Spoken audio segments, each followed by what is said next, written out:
Jason, who's the king of Asgard? Thor. That's wrong. It's Brunhilda, aka Valkyrie, because your Geek History lesson on Valkyrie is now in session.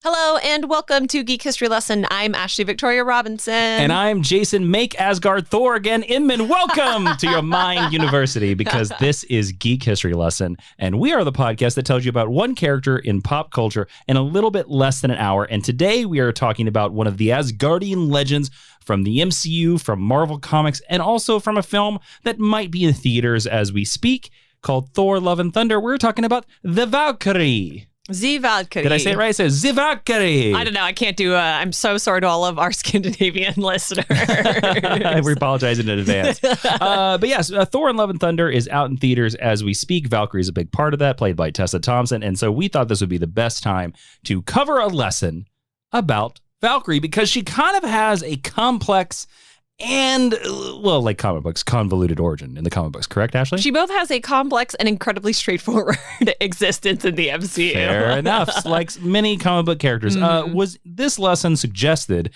by any of our listeners? It was. Awesome. Who? Vicky Fox Martin. Thank you for being our one and only TA on this. And this is an OG request from like year one of GHL. Yeah. So finally getting around to it. We get them eventually. Yeah, we'll get to you. Yeah, and if you want to suggest a future lesson, don't forget you can go over to GHL Podcast on Twitter and facebook.com/Geek History Lesson. And what's our Instagram handle? At Geek History Lesson. That's right. Yes.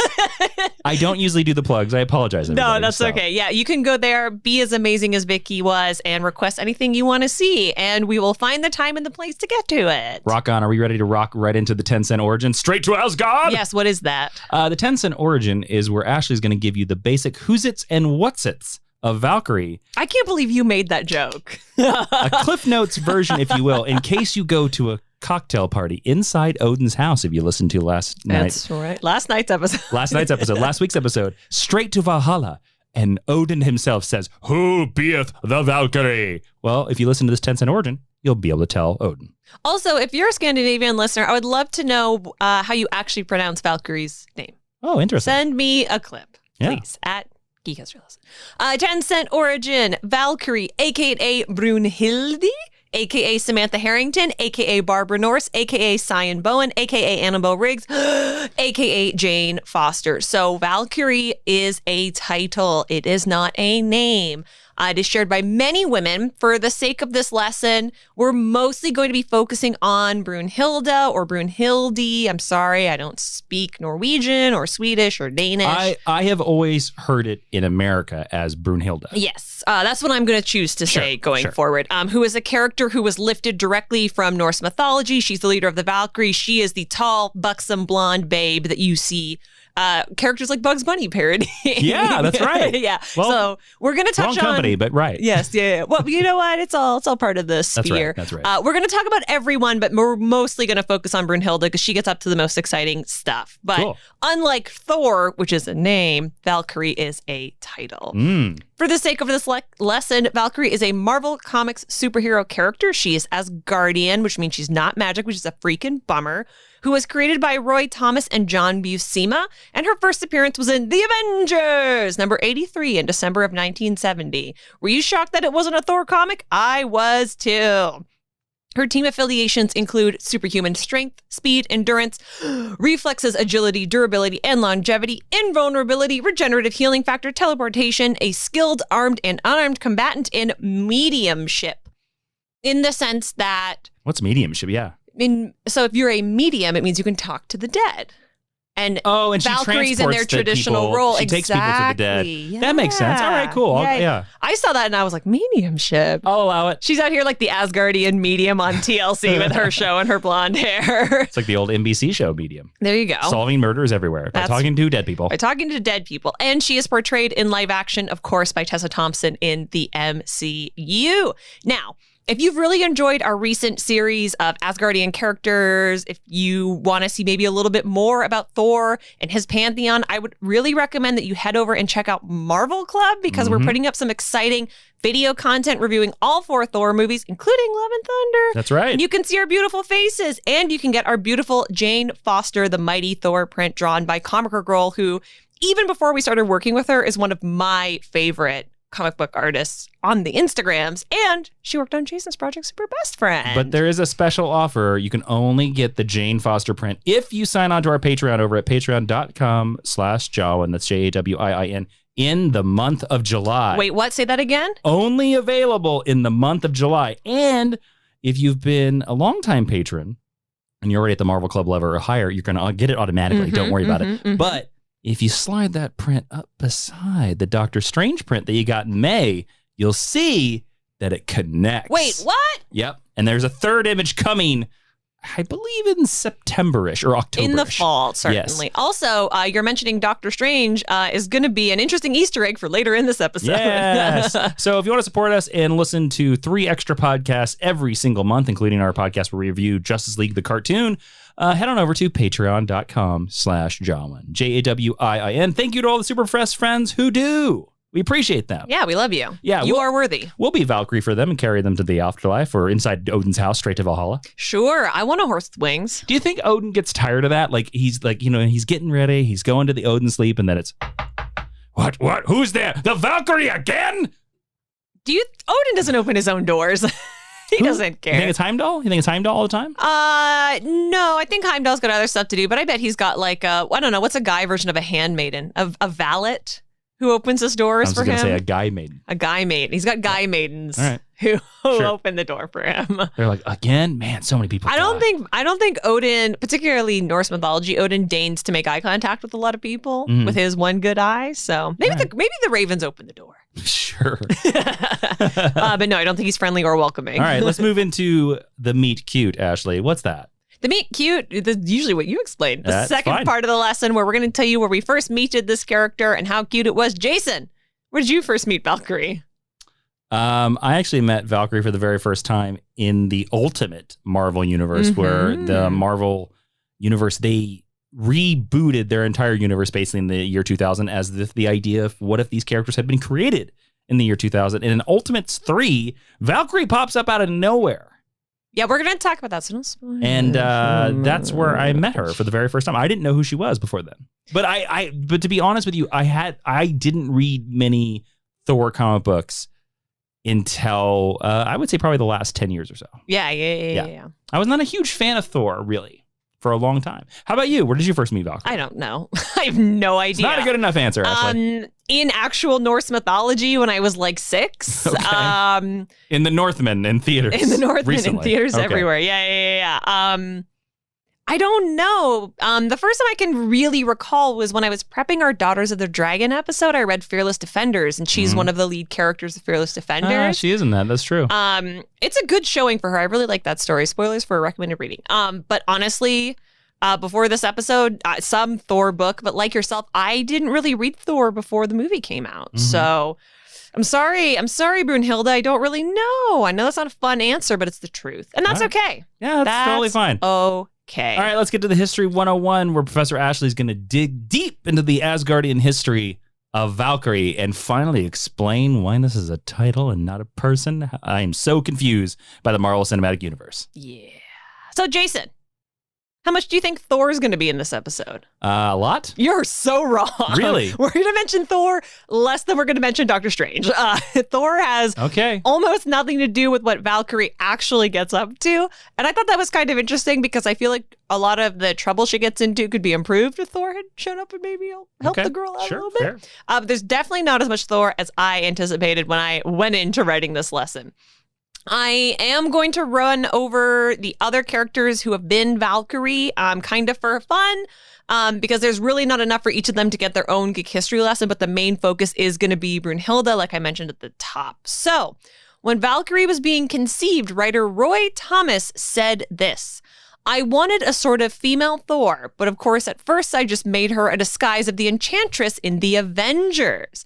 I left the look mostly to John Buscema. though I may have said I wanted her to be blonde.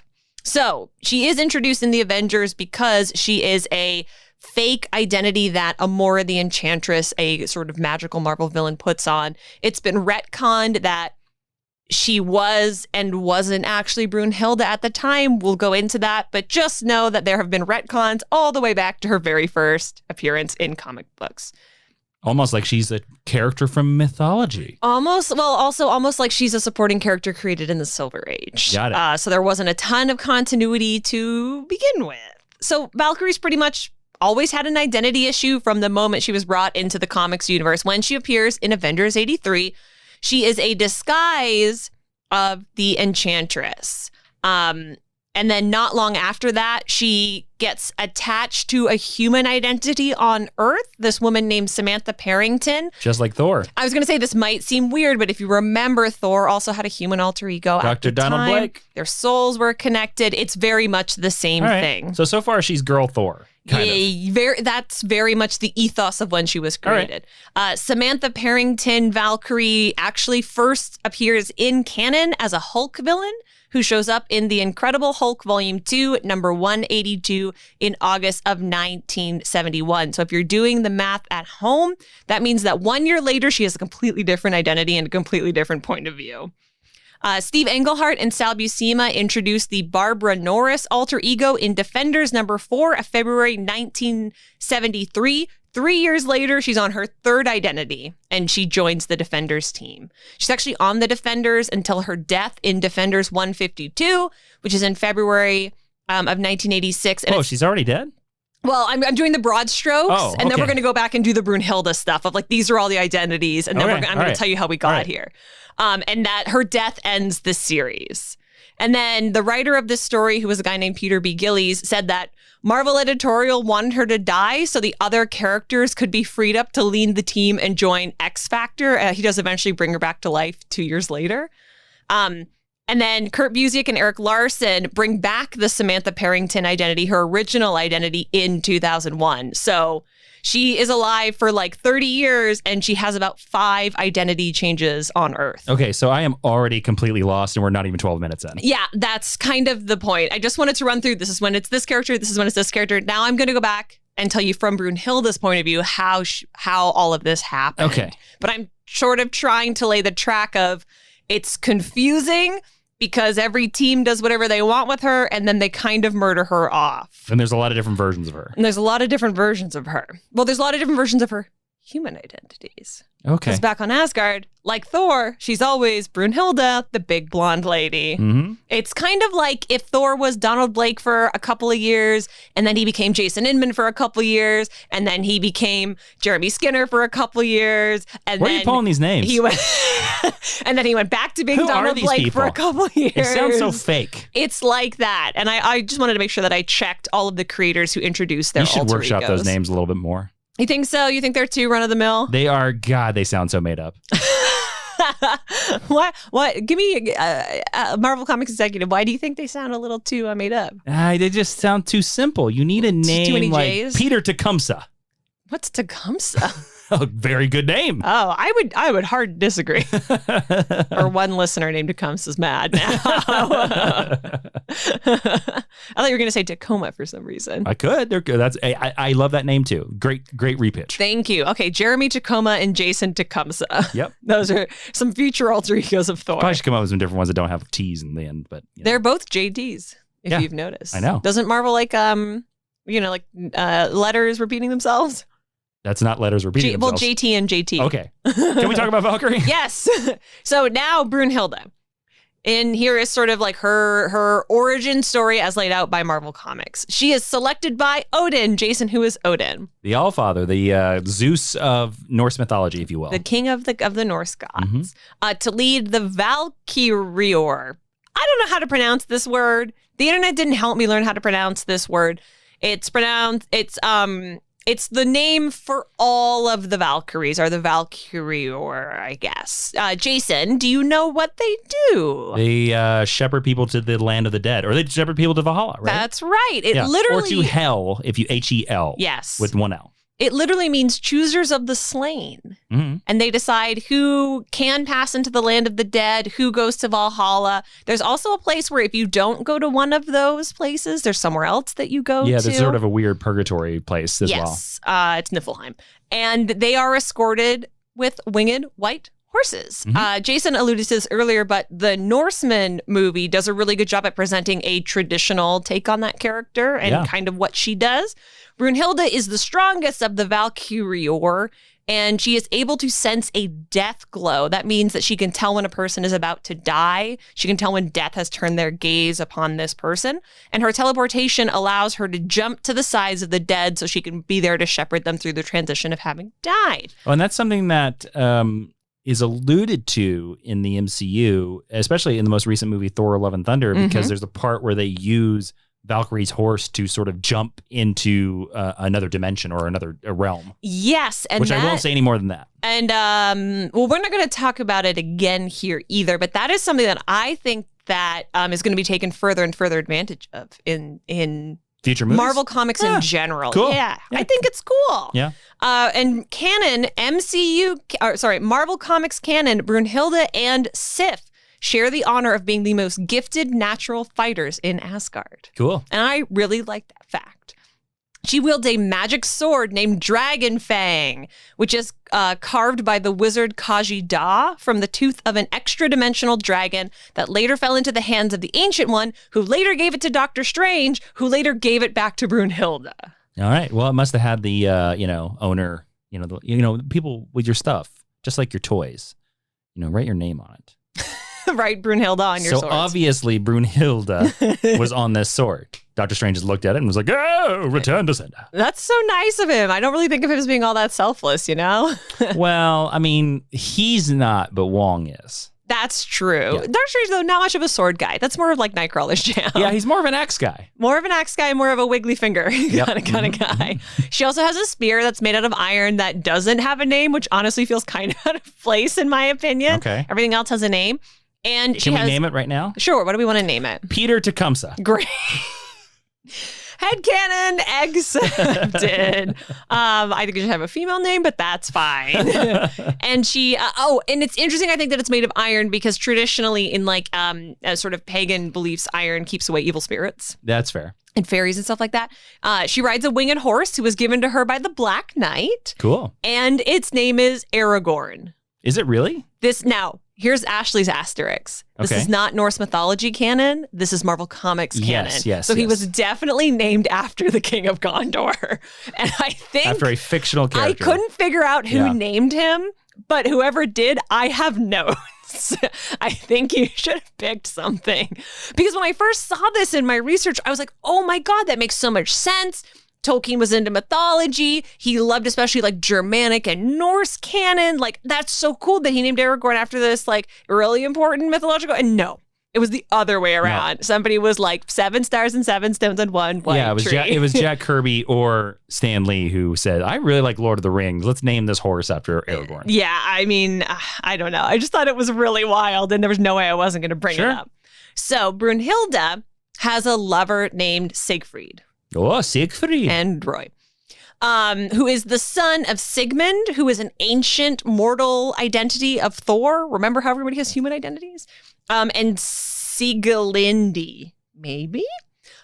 So in a weird roundabout way, she's a member of Odin's family, kind of by romantic association, because her boyfriend was the son of Thor's human identity. Okay. They fell in love because she had no powers, because she was living on Earth at the time, because Odin wanted her to kill someone, and she said no. So he took her powers away and threw her down to Earth, and then she fell in love with Siegfried. Sounds very similar to Thor's early comic book origin as well. Yes, it does. Yep. OG Odin is not a nice man. They really soften him in the MCU. He's a one-trick pony, it sounds like. Yes. He's like, you disobey me, I rip away all your powers. Siegfried was later manipulated by magic into betraying Brunhilda, and he wound up murdered for his trouble. And she was so brokenhearted that she threw herself onto the funeral pyre. Because Odin had taken her powers away, she burned to death. And then Odin was like, oh, but I need someone to look after all these dead people who are trying to get into my house. So he brings them both to life afterward. gives them powers and lets them live in Asgard. You don't really see Siegfried a whole lot after that, but that is her canon origin. Okay. And after that, Brunhilda led the Valkyrie and looked after the souls of the dead until, and I quote, about a millennium ago, when Odin cut off all direct relations with Earth in accordance with a pact that he and the other pantheons had made with the Celestials. Yes. Obviously, this is a huge retcon. We talked about that a little bit in our history of Asgard last week. And a little bit in our Eternals episode from last year as well. So if you want to hear a little bit more about that, I recommend go and listen to last week's episode, because I think that is going to be a big way or a big place or a big driving force of the future of the Marvel Cinematic Universe is that pact. I agree. And I don't think you introduce some of the actors that you do in some of the other pantheons without the idea that maybe we might touch on something like this moving forward. And I'm also going to assume at this point that a bunch of you out there who are listening to this podcast have seen Thor: Love and Thunder. And there were a couple of Celestials in that movie, if you remember. There definitely were. Yeah. Look for all the guys with the 6 spots. So, Jason, Odin's like, nobody can play on Earth anymore. So Valkyrie basically is out of a job. She can't help mortals to the land of the dead anymore. So who do you think she helped? I don't know, actually. The elves, maybe? The elves? I wish. Or the frost giants? The other people in Norse mythology? Okay, you have to realize that in the 9 realms, right, they're pretty racist. They all kind of stick to their own races. That's true. That's why Loki gets really shamed all the time. So, basically, her only job was to look after the fallen Asgardians who were already dead.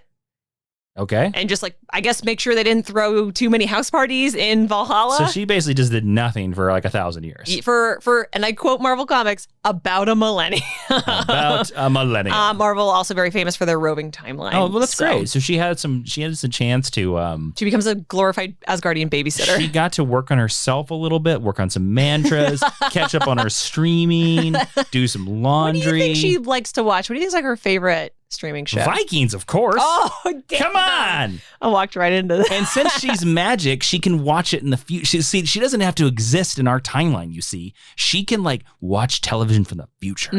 She's magic. Yeah, of course she watched Vikings. Come on. Honestly, Vikings and Alone. That's Vikings and Alone, yes. She's like, your survival skills are pitiful. Yeah, basically. I wish she had turned her powers inward. I wish she had got involved in self-improvement. Instead, she becomes very bitter and feels like she no longer has a purpose or meaning to her existence. Okay, well, that's going to be a rough 1,000 years. So this is what all of this drama, Siegfried, no longer employed.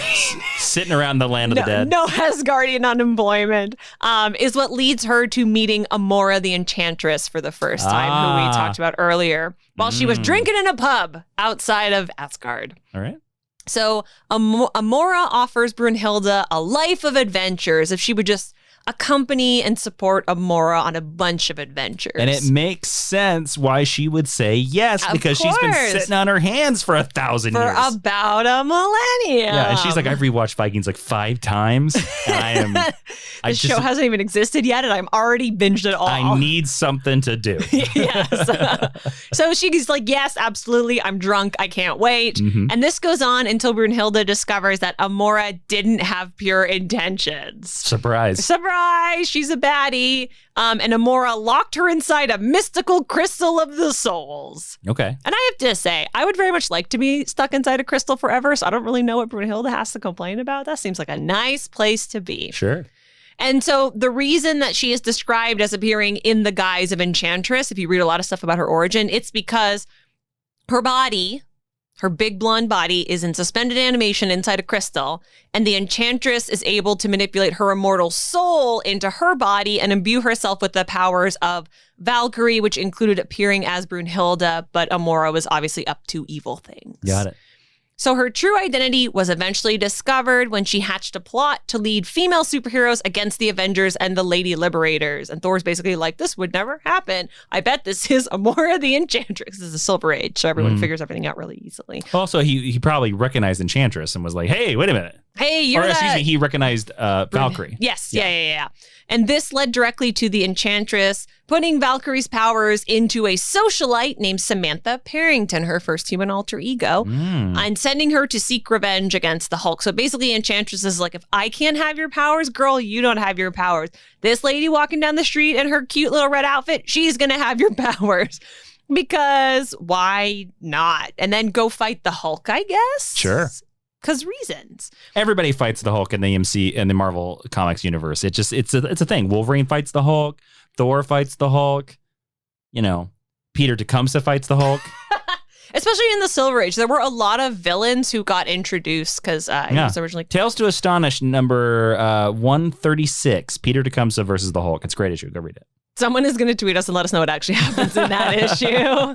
So to hide basically her access to the Valkyrie powers, Amora next bestows the power on Barbara Norris, who's the character who goes on to join the Defenders. So basically, she gets sick of Samantha fighting the Hulk, and she's like, Samantha, you got to go back to Sex and the City. This is so boring. She gives her powers to a new lady. Now, Jason, did you know that Valkyrie was like a standing member of the Defenders?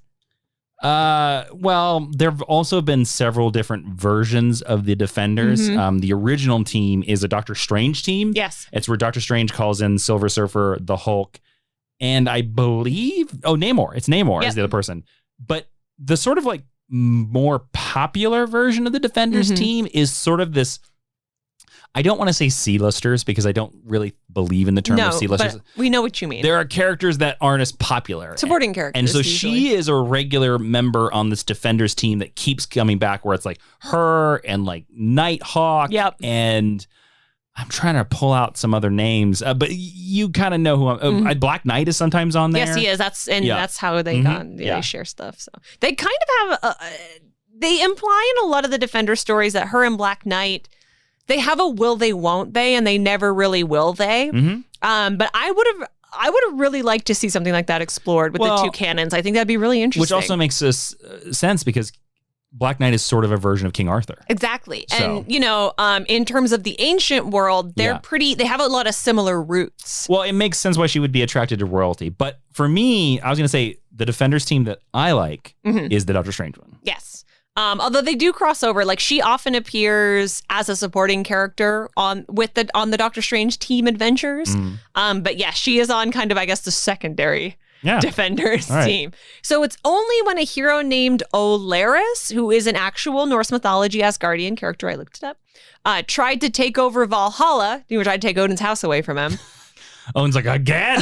That Valkyrie's powers were returned to Brunhilda, and she was able to free herself from the crystal. So she's in this crystal for like years and years and years, while these human girls are running around with her body, or running around with her powers, and now her soul and her body and her powers are all back together. There's a lot of consent issues in these early Valkyrie stories. I mean, it's the 70s. Fair. You make a really good point about that, but you kind of have to meet this where it is with stuff like that. Brunhilda's mind and bodies are again separated after she saves Valhalla. Yeah, she saved Odin's house. So basically, Odin was like, thank you so much. You're the best babysitter ever. Bye, bye, bye, bye, bye. Her body goes to Niflheim for a while. So we talked about the Heims in last week's episode and what they all do. I'll just remind everyone that in Marvel Comics, Niflheim is where the non-heroic dead go. So if you don't go to Hell, you go to Niflheim. If you don't go to Valhalla, you're considered to be okay. You're not considered to be brave. Yes, you're not a hero. If you didn't die in battle. Or you didn't die in battle. Basically, if you died of old age, shame on you. yeah, you go to Niflheim. Sorry. And in Norse mythology, Niflheim is actually ruled over by the goddess Hel or Hela. Obviously, that's different in Marvel Comics. I just thought that was kind of interesting. So her powers go back into Barbara Norris's body, who's on the Defenders. When she dies, Brunhilda's soul is finally freed, and Doctor Strange shows up because he's leading the Defenders. This is the final issue. This is the end of their series, so everybody who's ever been a Defender shows up, and Doctor Strange helps return her soul to her body. And since we know we have access to Doctor Strange, I'm really hoping that if we all collectively call on him through the power of our crystals, he might come and talk to us about what it was like to reunite a body and a soul. Action figure spotlight. No, Doctor Strange. Doctor Strange spotlight. Doctor Strange spotlight. Sorry, I used the wrong. Here, I'll use the correct one. Okay. Back out. There's Doctor Strange. There we go. Yes. So let's see. I'm looking at my docket here, and I think I have to talk to a Brunhilda. Brunhilda. Are you here? Is it you? Yeah, that's me. I'm here. Okay. You sound a lot like Clea. My wife. I do not know how to do a Norwegian accent. Yes. In the continuity of this podcast, if you've listened to past episodes, as you know, my wife is, of course, now the Sorcerer Supreme. Yeah, that's true. I am just a normal doctor. Brunhilda. Bork. Bork. So Brunhilda, I see here that you want to come back to the living treatment. Is that what you're looking for? Yeah, I would like my soul and my body. Are you German now? I'm trying to be Norwegian. Just talk in a normal woman voice. Swedish. For God's sake. Bring me some, Aren't you a god? Bring me the Swedish fish. Yes, allow to straight. I've been stuck in a crystal for decades. Did you bring, are you an HMO or PPO?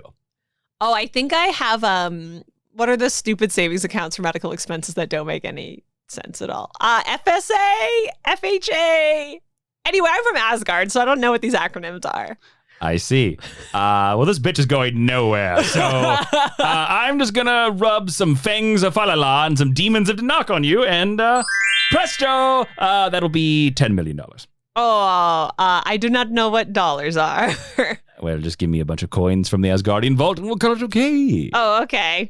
Look, I live in New York. This is America. If you think healthcare is free, you must be, a mythological creature. That's all I'm going to say. I am. Oh, okay, fine. You're off the hook. All right, ta-da! Sweet.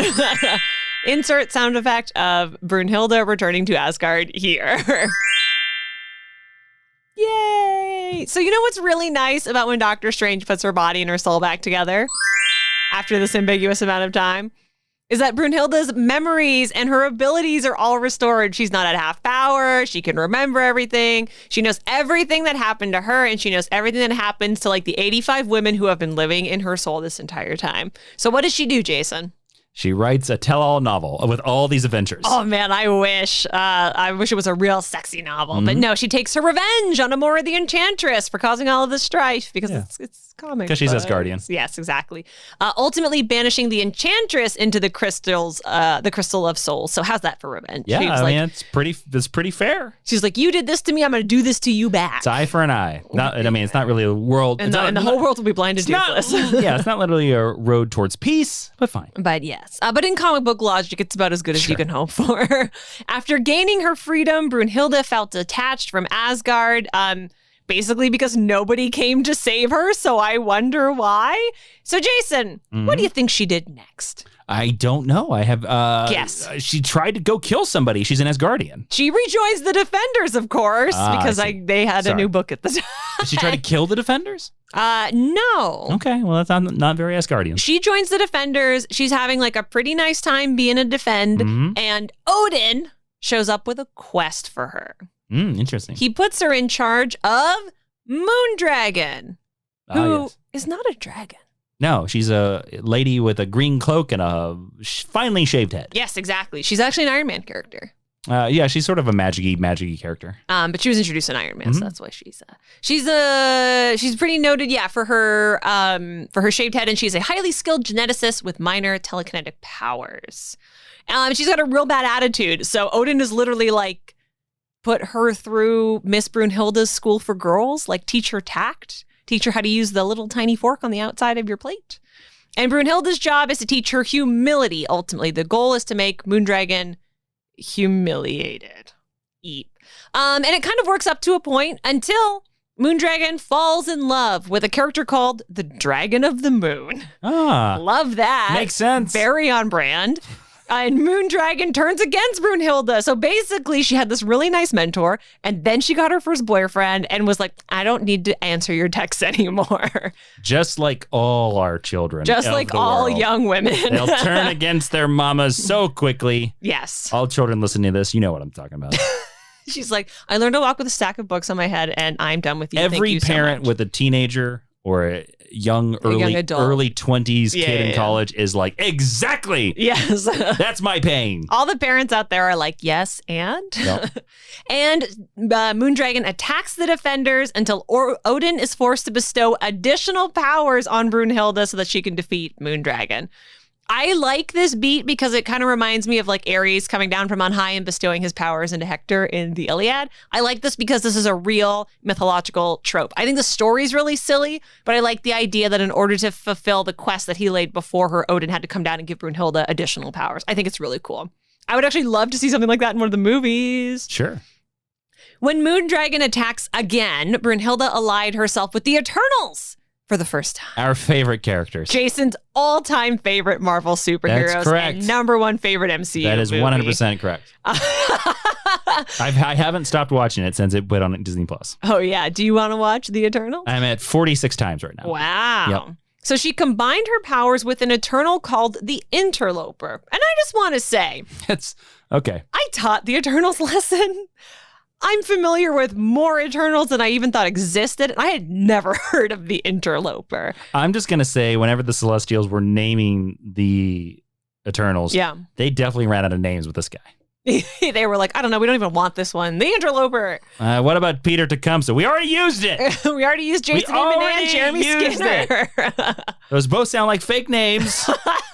I know, but that's why they're perfect for the Eternals. No, it's got to be something like the Interloper. Oh, okay. Well, you're the boss. Works. It works. You're the executive, so the Interloper. That's right. So I'm Kevin Feigenus. You're who? The Kevin Feigenus, the eternal, the celestial that rules over all. That rules over all Celestials and Eternals names. Yep. Kevin Feigenus. Kevin Feigenus. So Brunhilda allies with the Interloper, and their powers combine like Captain Planet. Or a Power Ranger. I'm making a Captain Planet. I'm committing to that joke. And their immortal forces fight back Moondragon once and for all. But at what cost, Jason? All the cost. Basically, Brunhilda dies. $99. Brunhilda dies. Brunhilda dies. Lesson over. You again? Dr. Strange here. How? Hi. You really sound like Clea, my wife. Look, this bothers me. I have one voice. I'm no Billy West. I'm Brunhilda, and I need to be revived again. Please. All right. So what seems to be the problem here? Is it with your abdomen? Your abdomen? I can't even speak. I'm adamant. Is it with your abdomen? That I'm out of magical powers. You're dead. And that means that I'm dead. All right. Well, I can't be dead because I take people who is dead. Do you qualify for Medico? I think I might be from Broxton, Oklahoma. So what does the state of Oklahoma offer by way of coverage? I believe they have Medi-Oki. Okay, then does that work with are you in network? No, I need you to call this number, 1-800-433-2611. That is a real number. And I need you to... What if I called them right now? You need to call them. You need to take care of your Medicare Advantage, then determine whether you're an HMO or a PPO. Once you do that, we'll determine whether you're over 65 years of age, which I believe you are. Definitely, like 1,065. Then we'll talk to the omnipotent Oshturi, use some chains of Kokakan and the wondrous winds of Watum, and then... that sounds fun. I fly. If your deductible has not been met... Again, I don't understand modern currency. We may be able to treat you. Okay, I'm going to say I'm PPO because it's funnier to say. Yes. And anyone that is listening right now that does not live in the United States of America, that is how complicated our healthcare system is! It's actually way more complicated.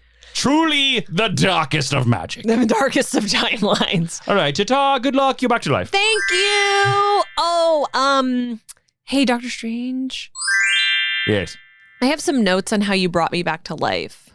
You don't get to give me notes, you hear? I'm just kind of upset because you've put me in my third human body. Yeah, what's wrong with that? I don't want to have my soul split again. Remember, you helped me get rid of that the last time you were here. Do you want to be put into a cat? What do you want here? No, I just want to be in my hot, sexy, giant, blonde Asgardian body. Is that what I'm going to do? No, you put me in a human body of a lady named Cyan Bowen who joins the Defenders and we never see again. Well, that's what you get for using a PPO. Goodbye! Yeah, is that funny for anyone who doesn't live in the United States? But Dr. Strange does just that. He chooses a host body without Brunhilda's consent and whacks her soul into it. Her name is Cyan Bowen. It's spelled Syan. I know I might not be pronouncing it correctly. I'm doing my best. She is a minor part of the Defenders for a few years. She eventually returns to Asgard and is murdered by Loki just prior to the destruction of Asgard and generally gets no character development. So this is like her third death in not that many years. Look, I just want to say as well that I know we do have some listeners that work in the medical industry, and I cannot wait for all their corrections. Oh, it's also not a drag on them. No, not it's at all. on the system. No, not at all. Yeah. We have some very lovely listeners. We do. Yes. We have a couple doctors I know that listen. That's great. Can you advise me on what these wings are? What? I don't know. You have wings? Yes. When did this happen? Right now. I don't even know what this bit is. I don't either. What are we she has talking a wing about and a now? horse. She's in a body she doesn't like. No, and she was murdered on Asgard by Loki. Oh boy, again? Yes, that's what I said. This is the third time. Oh my God, she's dead again? Yeah, but don't worry. Nobody explains how she comes back this time. She just reappears in 2011. Hold on. She reappears again in 2011? Yep, in Jason's favorite Marvel event, Fear Itself. Oh, man. Jason is furiously searching for something, and I'm frightened. I'm trying to get to something. I think, Ashley, what we need to do, because Valkyrie came back to, life. Yes, with the help of our favorite Doctor Strange. Yes. Well, he hasn't quite done that. We haven't brought him back to bring her back to life so she can come back to Fear Itself. So I think Valkyrie needs to make a phone call. Oh, okay. So we're gonna. Okay, I don't know how a phone works, but I'm gonna do my best. All right, Valkyrie. So go ahead and dial the number there. D. I'm just pressing numbers until someone answers. Okay. D. You don't have to press numbers anymore, Valkyrie. Oh, thank you. Bork. Hello! You've reached Doctor Strange. We can't take your call right now, but please leave your name, contact information, PPO, reason for reaching out, and one of our team members will be in touch with you in 24 hours. If this is Valkyrie... Oh, I'm still dialing. If this is Valkyrie, please don't ever call me again. I'm done. I'm done helping you. I'm just exhausted. You've used all my dark magic. And the last time, you didn't send me a thank you card. So I'll be in touch never. All right, have a good day. Hi, Stephen. This is Brunhilda calling. You said if this was Valkyrie calling, not to leave a message. I'm not technically Valkyrie at this time because I'm dead. There's 6 other women who are currently Valkyries. There are some hammers falling from the sky that I would really like to collect. So if you and Ed Brubaker could bring me back to life as a member of the Secret Avengers, that would be super Hey, this is Doctor Strange. I was listening. I was in the other room. I was screening my calls. Hi. I just want to pop in here and say that storyline was written by Matt Fraction. Goodbye. Click. No, you're right. It was written by Matt Fraction, but she joins Secret Avengers. Click. Yes, Doctor Strange back here. That's right. Ed Brubaker did write that. Right. Yes. We're actually both right this time. Apologies. No, that's okay. How do you keep dying? I'm an immortal being, You're so immortal. death is relative. How do you keep... I am so tired. You think you're tired? I'm tired. I flew here on a winged horse, and my arms have been sore all day. I flew here on a cloak. What's your excuse? You have a horse. There's no His name's seat. Aragorn. That's just bad writing. Aragorn, son of Arathorn and Gilrian. Why do we never shout out Gilrian? That's disrespectful. She saved his life by taking him to Rivendell. This episode has gone down so many holes that I never thought would exist. And I'm tired of it. We have fun here. I've got to leave. Goodbye. Okay, bye. Goodbye. I need Jason to come back and explain Fear Itself anyway. Oh boy, he won't be able to do it, I can tell you that. It's an impossible task. All right, ta-ta. Bye. Call you again in 5 minutes. Hey, I'm back. Hey, what's Fear Itself? It's a long and complicated storyline that I doubt anybody can Hammers explain. fall from the sky. It's Blackest Night, the Green Lantern storyline, Yes. but lots of hammers. Yeah, that's all I needed. It's a big deal for Brunhilda. Is it? It is. Okay. Was it a big deal for anybody? The answer would be no. Well, she gets to do something in this one, which for her is pretty, and not be set dressing, which for Brunhilda is a big deal. Mm-hmm. It's a big Asgardian storyline. Yeah, she rage quits the Avengers because she wants to collect all of the fallen hammers to prove that she is worthy because she's been dying so much. Sure. It's actually a nice beat and kind of a messy event, I think. I like Fear Itself better than Jason does, but and this action is inspired by a lack of power. She wasn't looking after herself in the Asgardian way. Which involves eating apples. I'm not kidding. From the world tree. We talked a little bit about that last week in our Asgardian episode. Yeah. You the Asgardians' like immortality actually comes from eating these apples from the World Tree. Yep, and she hasn't been doing that. And so she's collecting all these hammers to make up for that. Her powers aren't working the right way. And she wants to be back to the height of her powers, which she hasn't experienced in some time because she's been dying for like 20 years straight. At the end of the series, the All-Mother, who is a combination of Freya, Gaia, and Idun, I believe is how it's pronounced, tasked Brunhilda with rebuilding the Valkyries using only mortal women from Earth, which... seems kind of selective. I have to say... and discriminatory. Not fun, because Brunhilda has superpowers. But what I like about this is this leads directly into the Fearless Defenders series, and I'm actually a fan of that series. We talk about it extensively during our Daughters of the Dragon episode. That's episode 216 of Geek History Lesson. So I'm not going to delve too deeply into it here because we literally break it down like issue for issue in that episode. But Jason, do you know who Brunhilda recruits to be her new Valkyries? Misty Knight. That's one. She recruits 3 people. Colleen Wing. Oh, sorry, 4 people. No, not Colleen Wing. She doesn't do Colleen Wing? No. Then I don't know any of the rest of them. Misty Knight. Was White Tiger? Nope. All right, then I don't know. I don't actually know her human name, so maybe. Danielle Moonstar. Okay. Hippolyta. Mm-hmm. And a scientist named Annabelle Riggs. Cool. What I really like about Annabelle Riggs is she's a real smarty, but also she's Brunhilda's girlfriend for a little bit during this run. And I like that. Sexy. Together, they become the new Valkyrie, and they fight Carolyn LeFay, yes, of that LeFay family, the Doom Maidens, and other undead Valkyries, because that's, I guess, about as imagination as they had. When Annabelle Riggs dies saving her team at the end of the series, she is imbued with Brunhilda's spirit, because why wouldn't she be?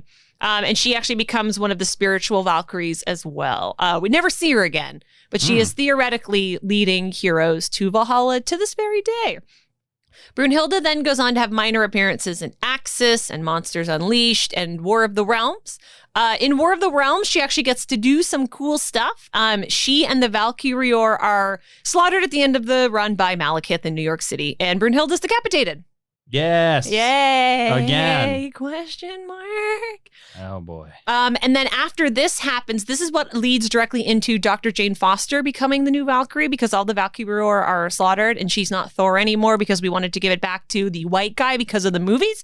And so this is what leads directly into the Jane Foster Valkyrie series, which I know I was being shady about, but it's actually a really fun series. And I don't mind Jane being one of the Valkyries. In the Ultimate Universe, like Jason talked about, Valkyrie is a human girl named Barbara Norris, who was one of her earlier Silver Age identities and that big swishy thing where we were confused about who was who.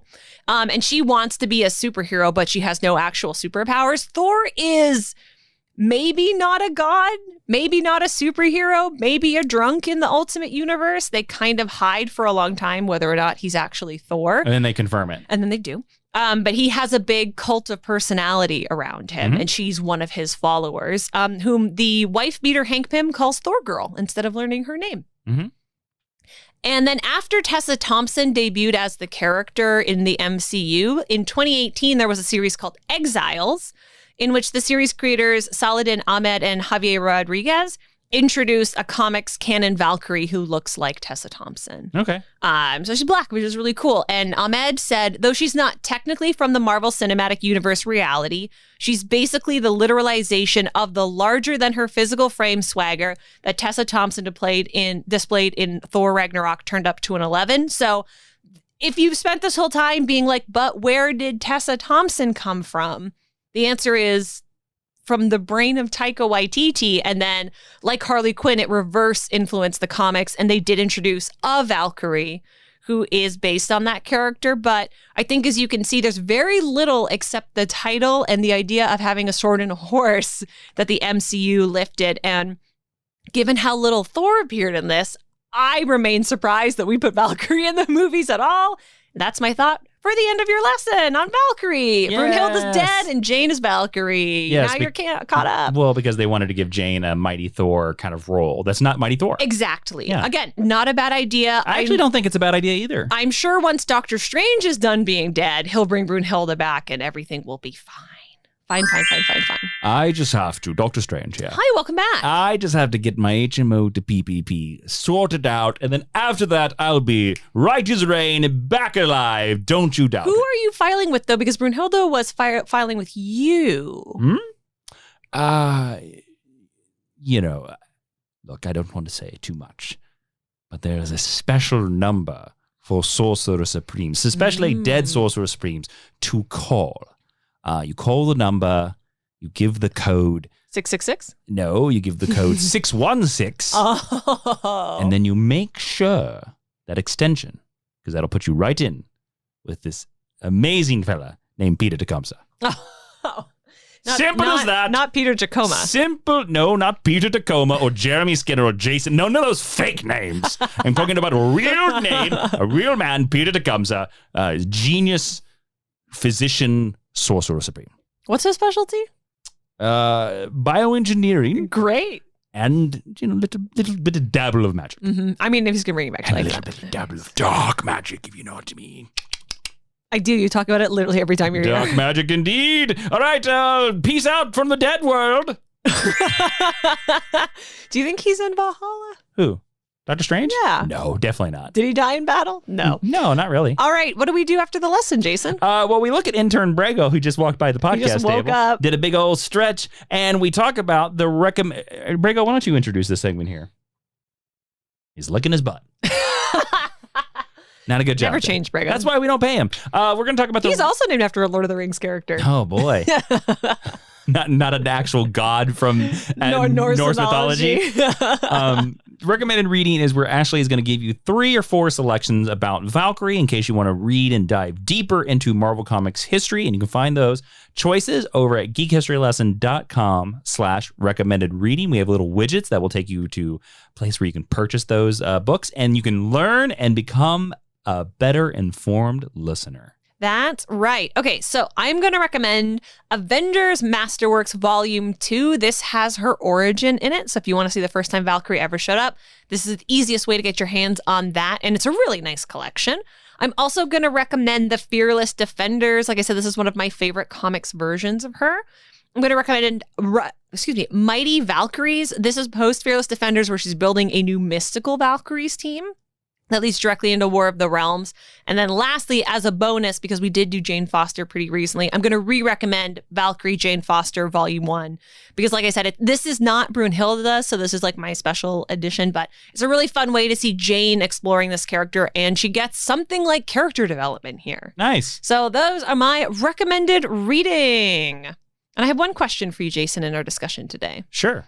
So we have a version of Valkyrie in the MCU. And like I said, she has very little to do with who Valkyrie is traditionally in either Norse mythology or the comic books, which is fine. Yeah, that's not a drag. Sure. The MCU has done that a ton of times. Exactly. She's a fun character. Yeah. But do you think we will ever get a version of Brunhilda in the MCU, or should we see a version of this character? I don't think we need to see her. Mm-hmm. But if it was me, and it's not, but I'm telling you right now, Tessa Thompson is Brunhilda. Mm-hmm. Like, no doubt in my mind, she's Brunhilda. Would you like to hear her say that? I would. I don't need her to say it. Okay. To me, it's assumed because since she is sort of the most powerful Valkyrie in that universe. But she's the king of Asgard. Also, she's the one that survived. They say that in Thor Ragnarok. Yeah. So, like, to me, I just automatically assume that she's Brunhilda. I don't need her to say it. But I also understand the simplification for the audience where they're just like, she's Valkyrie. Yeah. That's her name. Yeah. Valkyrie. Let's just simplify it. Let's make it easy because Norse mythology can be confusing and complex, as we just learned. Yes. So, to me, she's Brunhilda. Will they ever say it? Probably. They'll probably make it an Easter egg one day. Well, like somebody will be like, Valkyrie can't be your real name. I know Norse mythology. And she's like, well, it's actually Brunhilda, but I haven't gone by that in many eons. It's a wild name. Mm-hmm. It's a pretty name. It's a cool name. I think it's a cool name. But it's a wild name. Can you imagine seeing a little baby and being like Brunhilda?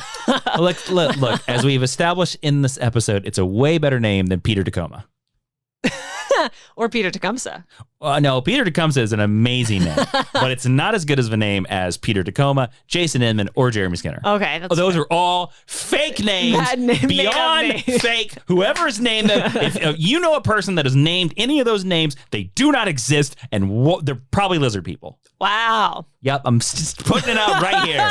Go to patreon.com/Jawiin, that's Jawin, and see if one of our podcasts recently imploded because both of the hosts are fake. All right. Are we ready for the honor roll? We are. What's that, though? The honor roll is where we ask our listeners to go over to Apple Music and leave us a 5-star review over at the podcast reviews. And if they do that, we read their review live on the air as a thank you. So who is joining the honor roll this week? We have 2 sweet baby angels joining this week. The first is Tom T85, who I suspect is Tom Trainer, but that might be a made-up name too, who says, one of my favorites. Thought it was time to update my review. Ooh, reviewed twice. Love it. I've been listening to this podcast regularly for over 6 years now and have been a patron, that's definitely Tom, the majority of that time. This show is always entertaining and informative. I've learned things and laughed out loud at the same time. The hosts are relatable, knowledgeable, and always make me smile. I love the characters and the running jokes. The community they've built is something I'm proud to be a part of, and I look forward to everything else these two put out. Thank you, Tom. Tom also big contributor to our Thor discussion going on in the Discord right now. And they are also joined by Lane Tang, who says, great show for everyone. Great show for anyone interested in comics or the movies. Ashley and Jason give a fun breakdown of each character that's perfect for newcomers, while also extremely enjoyable for those of us hardcore nerds. Always pick up something new or a good recommendation. Can't recommend enough. So Tom T85 and Lane Tang, welcome into the Teacher's Lounge. Professor Jason, what's going on in there today? Dr. Peter Tecumseh is teaching a course on biology, which is, I think, and medical insurance, which I think is a course that we all need after this episode, because I bet we are all thoroughly confused, especially our foreign listeners. But also, I just want to point out that, we have a person that is sleeping in the Teacher's Lounge, Mr. Jeremy Skinner, who is not a real person. Who is not a real person. And him and Catherine Hahn have been in that sleeping bag for a long time. They've been in a sleeping bag for a long, long time. And I'm just going to say that Peter Tecumseh, Dr. Peter Tecumseh, might kick him out of the Teacher's Lounge pretty soon. So be careful. Interesting. Be careful out there, fake lizard brother. Okay. Thank you so much. If you want to leave a 5-star review and join the Teacher's Lounge, just like these awesome 2 people, go over to Apple Music and do that. While you're over there, subscribe and download our podcast. And if you enjoyed this episode, please tell your friends, your mother, and your fake lizard people all about it, because that's the easiest way for this podcast to get better and get into more ear holes, is for lovely people like yourself listening to this right now to listen to it. Ashley, where can they find us on social media if they want to suggest future lessons? You can find us at geekhistorylesson.com. We have a brand new blog there where we put out new posts every Thursday. You can find us at facebook.com/geekhistorylesson, on Twitter at GHL Podcast, or on Instagram at Geek History Lesson. Don't forget to follow me on Instagram and Twitter at Jawiin, Jawiin. We're going to see me posting pictures of Super Best Friend fulfillment. And don't forget to follow Ashley over on Instagram and Twitter at Ashley V. Robinson. We're going to see her posting pictures of her comic book fulfillment, Aurora and the Eagle. Yay! And if you come over to Patreon for GHL Extra, this week's episode will be Asgardian characters that should appear in the future of the MCU. So come listen to that episode. Hashtag stick around, the last part of our podcast where we make sure you stuck through the plugs. Ashley, what are we talking about? So if nothing else, in the eternal mess that is female supporting characters created by the Silver Age in comic books, the one thing I think we all learned about Valkyrie is she dies a lot. Do you think we will see her death in the MCU? Yes. In fact, I'm surprised that it hasn't already happened. And that is no spoiler. No, it's not. For Thor, Love and Thunder. No, not at all. But to be honest with you, I was surprised she made it through Ragnarok, because, because it's called Ragnarok? Yeah. Yeah, basically. Not enough people died for a movie called Ragnarok. No, basically, I mean, because, we both know Norse mythology, and when they introduced the character of Valkyrie, the minute I saw her in the movie, I said to myself, there's no way she makes it out of this movie. Yeah. She will ride to the land of the dead. Yes. And we will see that, and we've not seen it. And then she didn't. Yeah. So it surprised me. So I'm surprised she's still alive. I would like to see her interacting with Valhalla in the movie. I think that would be really cool. Sure. I would like to see that. Cool. Okay. You know what I would like to see? More Doctor Strange. The end of this podcast. Thank you so much for listening to Geek History Lesson. I am Jason. The Doctor Strange bits were weak. I apologize. Inman. I am Ashley Victoria Robinson. And Professor Ashley, will you please close out this podcast? Class is now dismissed.